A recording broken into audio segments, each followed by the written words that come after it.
Preguntamos a Daniel López Acuña, exdirector de la Acción Sanitaria en Situaciones de Crisis de la Organización Mundial de la Salud. Bienvenido, señor López, ¿cómo está? Bienvenido. Muy buenas tardes, ¿qué tal? O buenos días para ustedes. Tardes también. Señor López, ¿qué tan importante es cumplir con cada fase en el desarrollo de una vacuna? Es absolutamente esencial. El cumplimiento de las fases tiene que ver no con un requisito burocrático, sino con un protocolo científico que es lo que nos va a permitir determinar si hay seguridad y si hay eficacia. Tenemos que tener la certeza de que la vacuna no le hace daño a las personas que la reciban, la seguridad, y tenemos que tener la certeza de que la vacuna genera una reacción inmune que nos protege de la enfermedad, cuando menos en un 50% de las personas que la reciben. De lo contrario, no se justificaría el uso del recurso preventivo de la vacuna. ¿Y esta tercera fase exactamente en qué consiste? ¿Cómo se diferencia de las dos primeras en su desarrollo? Es la fase en la que se tiene que hacer el ensayo de la vacuna en un grupo amplio de población para tener suficiente número de observaciones que nos permitan determinar la variabilidad que puede tener desde un punto de vista estadístico la respuesta inmune y como consecuencia si existe o no la diferencia en generación de anticuerpos o reacción inmunitaria estadísticamente significativa en un número amplio de personas y no en pocas observaciones. Para eso ya se habría concluido las fases fundamentales de seguridad de la fase 1 y de la fase 2, pero es la fase fundamental para determinar si la vacuna es realmente eficaz y, por supuesto, también para observar si en un amplio número de personas no hay efectos secundarios.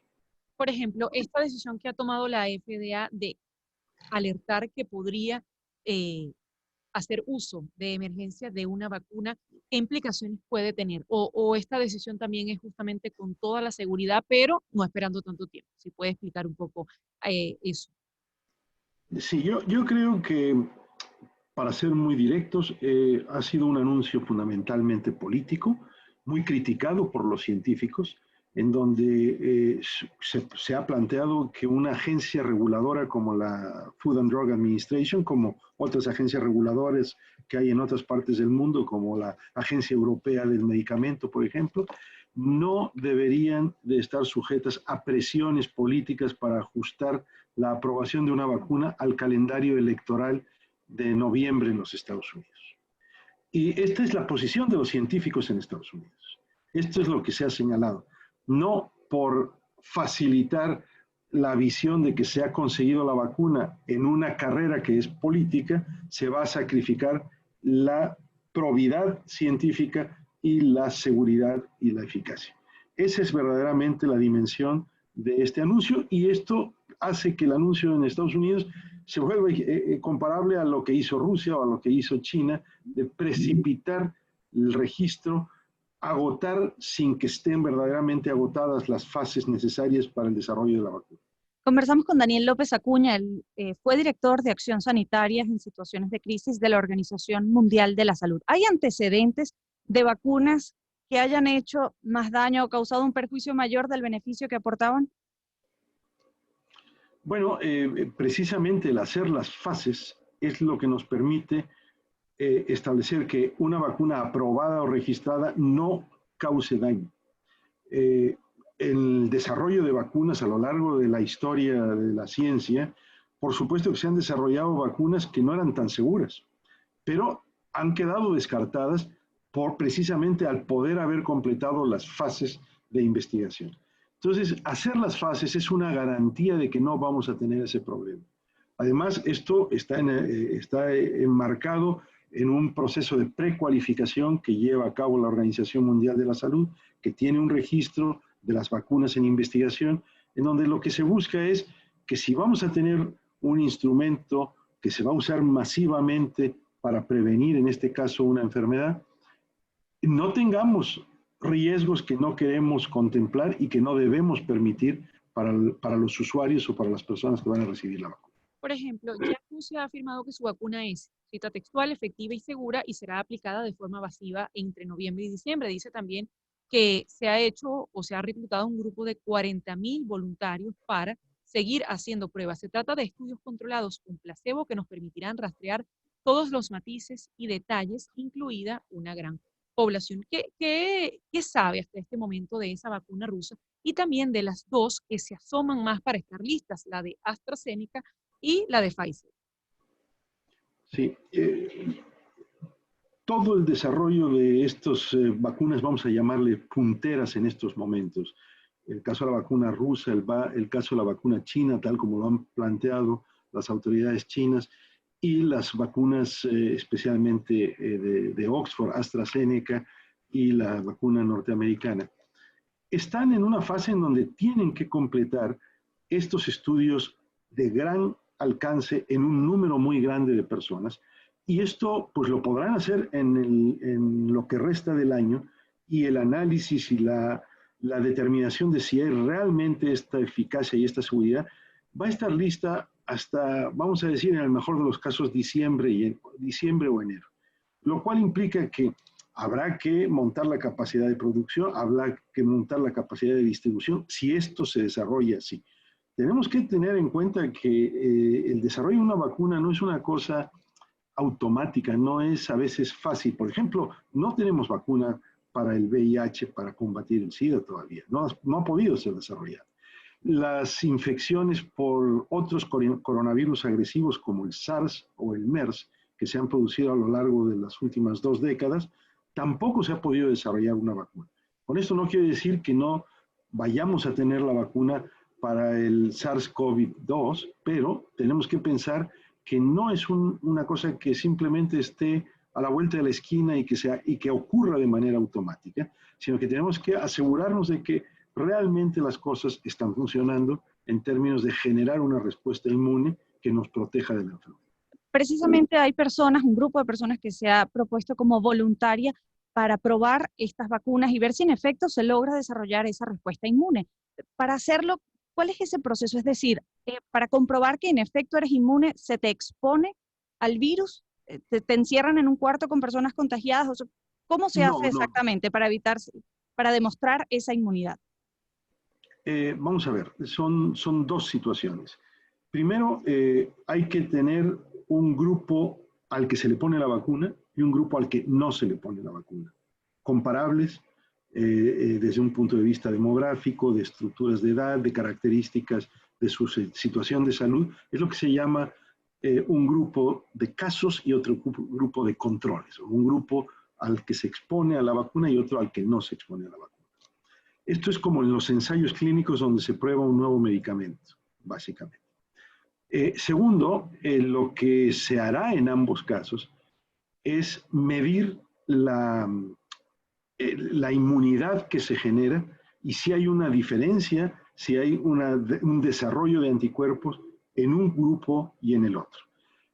Es evidente que uno de los elementos que es importante tomar en consideración, además de ver la determinación de anticuerpos o de reacción inmune que se genere, es la protección real ante una situación potencialmente infecciosa. De ahí que muchas de las pruebas en fase 3 estén tratando de ser realizadas en países que tienen una alta incidencia de casos de COVID-19, para que no solo veamos si hay anticuerpos, sino además si esos anticuerpos acaban teniendo la capacidad de proteger ante una exposición a una infección real por parte del COVID-19, que se vigila o se controla a través de pruebas de PCR.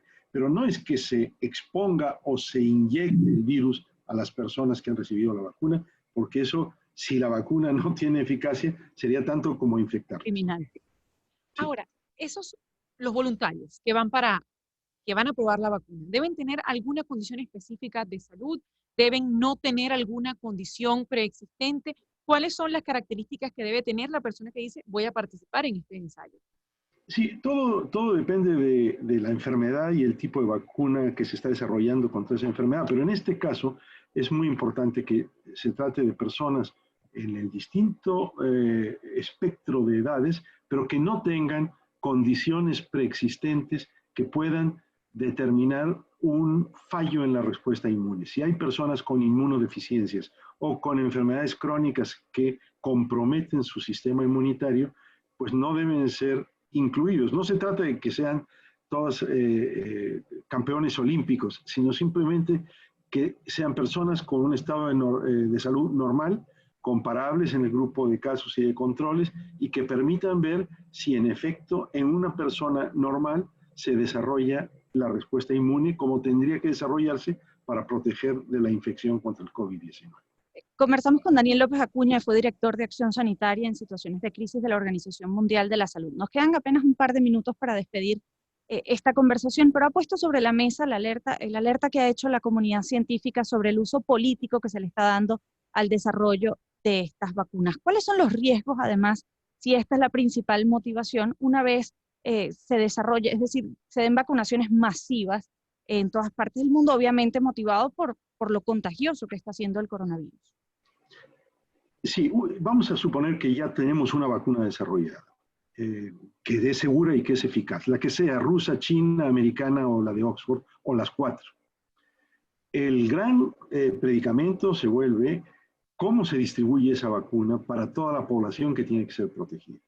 Y por eso hay repetidas críticas. Hace unos días publicaba The Guardian, el periódico inglés, una nota al respecto de cómo estamos viendo una especie de carrera armamentista y un nacionalismo de vacunas en donde los países más poderosos están tratando de comprar de antemano las dosis para proteger a sus poblaciones, pero eso puede poner en entredicho el acceso de la vacuna a la totalidad de la población que la necesita en el mundo entero, especialmente en los países más pobres. Sí, hacían un símil incluso con la Guerra Fría. Exactamente, es que es una especie de carrera armamentista, de Guerra Fría, de carrera para llegar a la Luna, y en lugar de que sea una cooperación para encontrar una solución, para remediar un problema que nos está afectando a todos. Por eso es muy importante lo que la OMS está tratando de desarrollar, que es un mecanismo al que contribuyen los distintos países para generar un mecanismo más equitativo de acceso a la vacuna para poderla hacer llegar a los países que la necesitan. Que por cierto, está la decisión también, porque es AstraZeneca, no sé si me equivoco, que ha dicho que serán México y Argentina los países encargados de distribuir y fabricar esa vacuna en Latinoamérica. Eso facilita el tema de la distribución para países, por ejemplo, de la región. Bueno, la verdad es que una vez que una vacuna esté lista, va a haber que producir millones de dosis. De hecho, no son millones, son 2 billones de dosis las que se van a necesitar en el mundo. Esto implica que no se puede hacer en una sola fábrica o en una sola industria farmacéutica o central de manufactura, sino que hay que distribuirlo por distintos lugares de producción que tengan la capacidad de hacerlo con calidad. AstraZeneca ha firmado convenios con Argentina y con México para hacerlo, con la idea de que pueda haber más disponibilidad para América Latina, pero hay que asegurarse de que esto sea así, que sea a través de mecanismos multilaterales que garanticen el acceso de todos los países a la vacuna y que no exista pues un trato preferencial, por así decirlo, para algunos países. Bien, muchísimas gracias por haber conversado con nosotros. Ha sido un verdadero placer haber tenido estos minutos con usted. Encantado, mucho gusto. Era Daniel López Acuña, él fue director de Acción Sanitaria en situaciones de crisis de la Organización Mundial de la Salud, y con él hemos abordado esta especie de